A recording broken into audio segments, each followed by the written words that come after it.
Hello dears, finally 2026 NEET cancel ചെയ്യപ്പെട്ടിരിക്കുന്നു. അതുകൊണ്ട് തന്നെ നിങ്ങളുടെ അടുത്ത ഒരു വലിയ ഒരു ചോദ്യമായിരിക്കും, ഇനി എന്നാണ് നീറ്റ് നടക്കാൻ സാധ്യതയുള്ളത്? ഉടനെ വരുമോ? പഠിക്കാൻ സമയം കിട്ടുമോ എന്നുള്ളതായിരിക്കും അതിനകത്ത് വലിയ ഒരു കൺസേൺ എന്ന് പറയുന്നത്. സോ അതുമായി ബന്ധപ്പെട്ട് അതിനകത്ത് സാധ്യതയുള്ള ഏത് സമയത്താണ് വരാൻ സാധ്യത എന്നാണ് നമ്മൾ അതിനകത്ത് ഈ വീഡിയോയിൽ ചർച്ച ചെയ്യുന്നത്.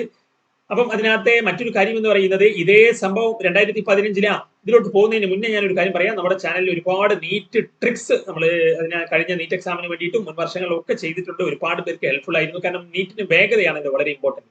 നീറ്റുമായി ബന്ധപ്പെട്ട ഒരുപാട് ട്രിക്കുകൾ നമ്മുടെ ചാനലിൽ അതിനകത്ത് ചെയ്യാറുണ്ട്. ഇനിയും ഈ ഒരു റീനീറ്റുമായി ബന്ധപ്പെട്ടൊക്കെ നമ്മൾ അതിനകത്ത് ചെയ്യും. അപ്പൊ നിങ്ങൾ സബ്സ്ക്രൈബ് ചെയ്ത് ബെല്ലൈക്കൻ എനേബിൾ ആക്കാൻ മറക്കണ്ട. ഒപ്പം നമ്മുടെ കമ്മ്യൂണിറ്റി ഉണ്ട്, അതിനകത്ത് ഞാൻ മുമ്പ് ചെയ്ത ട്രിക്കുകൾ കാര്യങ്ങളൊക്കെ അതിനകത്ത് ഫിസിക്സുമായി ബന്ധപ്പെട്ട ഫിസിക്സ് ആയിരിക്കും പലർക്കും ബുദ്ധിമുട്ട്. അപ്പൊ അതിലൊക്കെ പെട്ടെന്ന് ആൻസറിലോട്ട് എത്താനുള്ള ട്രിക്കുകളൊക്കെ നമ്മുടെ ചാനലിൽ അതിനകത്ത് വരും. അപ്പൊ സബ്സ്ക്രൈബ് ചെയ്ത് ഫോളോ ചെയ്യാൻ മറക്കണ്ട. അതേപോലെ തന്നെ ഇതിനകത്ത് ഇപ്പം ഒരുപാട് പേർക്ക് സങ്കടമുള്ള ഒരു കാര്യമായിരിക്കും. കാരണം റീനീറ്റ് എന്ന് പറയുമ്പോൾ പഠിച്ച് മികച്ച മാർക്ക് നേടിയവരൊക്കെ ഇനിയിപ്പം അതിനകത്ത് രണ്ടാമത് എഴുതേണ്ടി വരിക എന്ന് പറയുന്നത് പലരെ സംബന്ധിച്ചിടത്തോളം സങ്കടകരമായ ഒരു കാര്യമായിരിക്കും. പക്ഷേ ഇതിനകത്ത് നീതി എന്ന് പറയുന്നത് വൈഡ് സ്പ്രെഡ് ലീക്ക് ആയി കഴിഞ്ഞാൽ അതിനകത്ത് പിന്നീട് റീനീറ്റ് നടത്തുക എന്നുള്ളത് തന്നെയാണ് അതിനകത്ത് പരിഹാരം. കാരണം അർഹരല്ലാത്ത ഒരുപാട് പേര് അതിനകത്ത് റാങ്ക് ലിസ്റ്റിലോട്ട് വരുമ്പോൾ കഷ്ടപ്പെട്ട് പഠിച്ച ഒരുപാട് പേര് പിറകിലോട്ട് പോകും. അപ്പൊ അതൊക്കെ അതിനകത്ത് വലിയൊരു ഇഷ്യൂ ആണ്. അപ്പൊ നീതി നടപ്പാക്കുക എന്നുള്ളത് കൊണ്ട് തന്നെ റീനീറ്റ് എന്നുള്ളതാണ് ഇതിന്റെ ഒരു പരിഹാരം എന്നുള്ളത്. അപ്പൊ നിങ്ങൾ ഇതിനെ ഫേസ് ചെയ്യുക, മുന്നോട്ട് പോവുക. കാരണം ഇതിനകത്തെ ഇതേ സംഭവം 2015 നടന്നു. അന്ന് ബ്ലൂടൂത്ത് ചീറ്റിംഗ്, അന്ന് എക്സാം എഴുതാൻ പോയവര് ബ്ലൂടൂത്ത് ഇയർഫോൺ ഒക്കെ വെച്ച് അങ്ങനെ അതുമായി ബന്ധപ്പെട്ടിട്ട് എന്തോ ഒരു മാൽ പ്രാക്ടീസ് കാര്യങ്ങൾ നടന്നു. അപ്പം അങ്ങനെ എക്സാം എന്ത് ചെയ്തു? ക്യാൻസലായി. അന്നും മെയ് 3-നാണ്, എന്താ കോയിൻസിഡൻസ്, മെയ് 3-നാണ് അന്നും എന്ത് നടന്നത്? എക്സാം നടന്നത്. അത് ക്യാൻസലായി.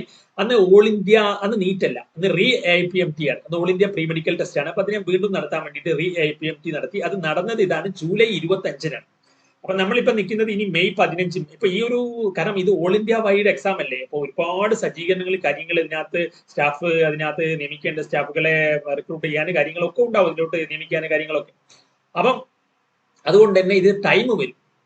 അതുകൊണ്ടാണ് ജൂലൈ 25-ലോട്ട് അന്ന് വന്നത്. അപ്പം എക്സാക്ട്ലി അങ്ങനെ ആവണമെന്നില്ല അതിനകത്ത്. എന്നാലും ഈ അന്ന് ഇത്ര ഇതിനകത്ത് സമയം അതിനകത്ത് വന്നിട്ടുണ്ടായിരുന്നു. അപ്പൊ ഇത്തവണ എത്ര വരുമെന്ന് നമുക്ക് അതിനകത്ത് പ്രഡിക്ട് ചെയ്യാൻ പറ്റില്ല. പക്ഷെ ഞാൻ അന്നത്തെ ഒരു ഇത് വെച്ചിട്ട് പറഞ്ഞതാണ്. അപ്പൊ അങ്ങനെയാണെങ്കിൽ ഏകദേശം എന്തായാലും അതിനകത്ത് ഒരുപാട് കാര്യങ്ങൾ സജ്ജീകരിക്കാനുള്ളത് കൊണ്ട് തന്നെ അതിന്റെ ഒരു ഡിലേ ഉണ്ടാവും.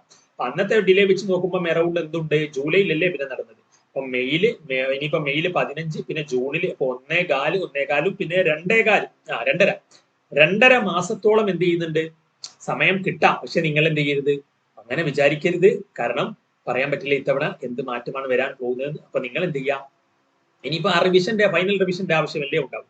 അതിലൂടെ കടന്നു പോയിക്കൊണ്ടേ ഇരിക്കുക. അപ്പം അതിനകത്ത് പെട്ടെന്ന് എക്സാം വരും എന്നുള്ള രീതിയിൽ തന്നെ നിങ്ങൾ എന്ത് ചെയ്യുക, പ്രിപ്പറേഷനിലോട്ട് മുന്നോട്ട് പോവുക. അപ്പൊ എന്തായാലും നല്ല രീതിയിൽ തന്നെ പഠിച്ചവർക്ക് നല്ല റിസൾട്ടിൽ എത്താൻ സാധിക്കട്ടെ. All the best. Thanks for watching.